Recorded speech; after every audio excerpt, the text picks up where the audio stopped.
So I'm not vegan, nor do I even like hot dogs, but something about these carrot dogs had me so intrigued, so I tried it out and let me show y'all how it went.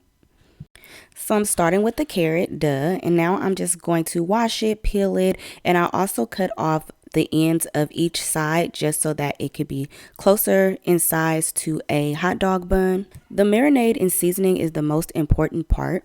So I'm going to be using some liquid aminos and liquid smoke. I have me a pot of water and I'm going to add the liquid aminos and the liquid smoke to that pot. I also added some seasoning salt, onion and garlic powder, smoked paprika, and then I also added a little chopped onion and minced garlic. I let the water get to a low boil and then I added my carrots and I let them boil in that concoction until they were fork tender. Once they were tender, I removed them from the water and put them in a bowl of liquid smoke and liquid aminos and garlic and let them marinate for like another 10 minutes or so. Then I added it to a hot skillet with a little oil so that they can get a little color and a little tan line so it can look like they've been on the grill. I also would pour some of that leftover marinade on it as well, again just for color and flavor purposes.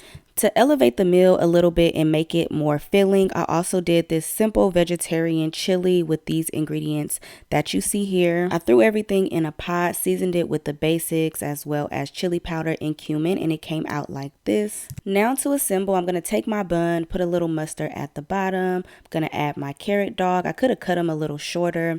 Next, I'm going to add some real cheese because, again, I'm not really vegan, so I added real cheese, ladled some of that chili on top of it, then added some more cheese on top as well as some diced onions, and this is how it turned out. So, y'all, I know the sound of a carrot hot dog sounds crazy, but these were actually really good. This is what it looks like in comparison to real regular hot dogs because my man had a regular chili dog, and again, I should have cut my carrot shorter. I feel like if my carrot was cut shorter, you would barely be able to tell the difference. But all in all, it was quite delicious. Now, obviously, the chili added some more flavor and depth to the meal. But even when I tasted the carrot by itself, it was still good and flavorful. Because when you think about it, hot dogs ain't nothing but mush and flavor. So as long as you get the carrot tender and it's seasoned properly, your taste buds really can't tell a difference. I give this a 8.5 out of 10 and I would definitely do it again.